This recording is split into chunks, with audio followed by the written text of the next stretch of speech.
হরে কৃষ্ণ। অন্নদা একাদশী ব্রত কবে পালন করতে হবে?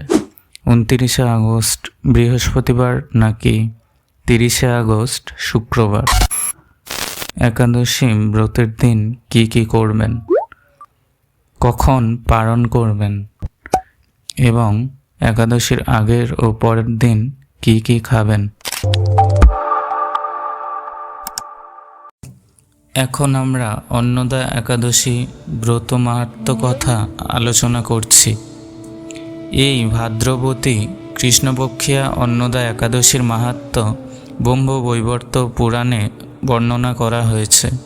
মহারাজ যুধিষ্ঠির বললেন, হে কৃষ্ণ, ভাদ্র মাসের কৃষ্ণপক্ষের একাদশীর নাম কি? তা শুনতে আমি অত্যন্ত আগ্রহী। শ্রীকৃষ্ণ বললেন, হে রাজন, আমি সবিস্তারে এই একাদশীর কথা বর্ণনা করছি, আপনি একাগ্রচিত্তে শ্রবণ করুন। ভাদ্রের কৃষ্ণপক্ষে একাদশীকে বলা হয় অন্নদা। যিনি শ্রীহরির অর্চনে এই ব্রত পালন করেন তিনি সর্বপাপ মুক্ত হন। এমনকি এই ব্রতের নাম শ্রবণেই রাশি রাশি পাপ বিদূরিত হয়ে যায়। এই ব্রত প্রসঙ্গে একটি পৌরাণিক ইতিহাস রয়েছে। প্রাচীনকালে হরিশ্চন্দ্র নামে এক নিষ্ঠপরায়ণ সত্যবাদী চক্রবর্তী রাজা ছিলেন। পূর্ব কর্মফল প্রতিজ্ঞার সত্যতায় রক্ষার্থে তিনি রাজ্যভ্রষ্ট হন। অবস্থা এমন হলো যে তিনি নিজের স্ত্রী, পুত্র এবং অবশেষে নিজেকেও পর্যন্ত বিক্রি করতে বাধ্য হলেন। হে রাজেন্দ্র, এই পুণ্যবান রাজা চণ্ডালের দাসত্ব স্বীকার করেও সত্য রক্ষার্থে দৃঢ় নিষ্ঠা প্রদর্শন করেছিলেন। তিনি শ্মশানে মৃত ব্যক্তির বস্তুও কর রূপে গ্রহণ করতেন। এমনভাবে তার বহু বছর কেটে গেল। দুঃখ সাগরে নিমজ্জিত হয়ে কি করি, কোথায় যাই, কিভাবে এ দুর্দশা থেকে উদ্ধার পাই, এই চিন্তায় তিনি দিনরাত্রি বিভোর হলেন। এমন সময় দৈবক্রমে পর দুঃখী গৌতম ঋষি রাজার কাছে এলেন।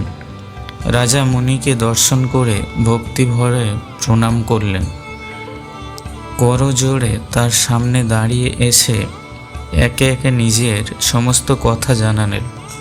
রাজা দুঃখের কথা শুনে মুনিবর বিস্ময়াপন্ন হলেন। অত্যন্ত ব্যথিত হয়ে তিনি বললেন, হে রাজন, ভাদ্র মাসে কৃষ্ণপক্ষের একাদশী অন্নদা নামে জগতে প্রসিদ্ধ।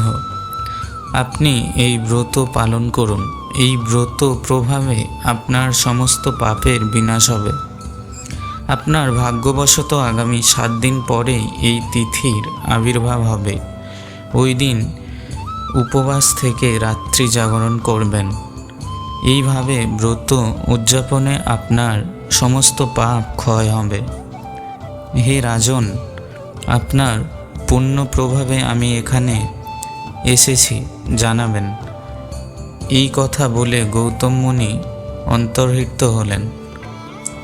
ঋষিবরের উপদেশ মতো তিনি শ্রদ্ধা সহকারে সেই ব্রত পালন করলেন।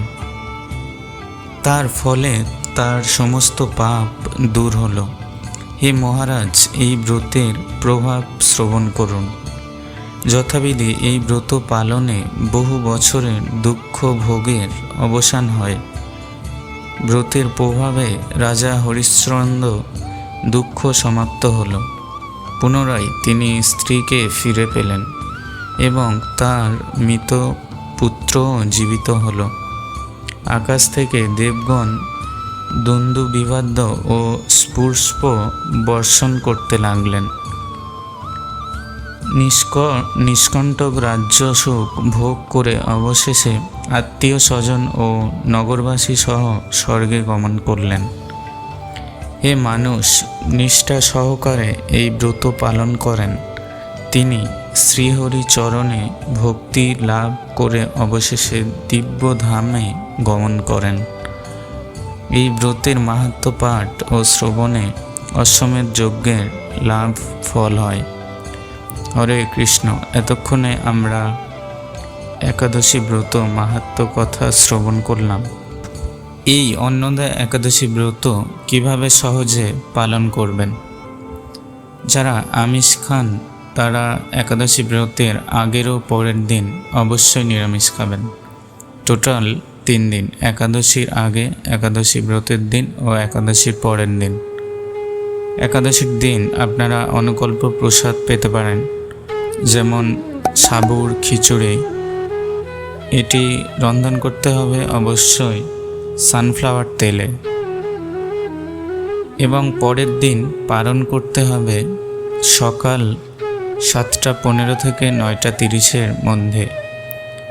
একাদশী ব্রত 29 আগস্ট বৃহস্পতিবার, এবং পালন করতে হবে তার পরের দিন সকালে 30 আগস্ট শুক্রবার 7:15 থেকে 9:30 মধ্যে। হরে কৃষ্ণ।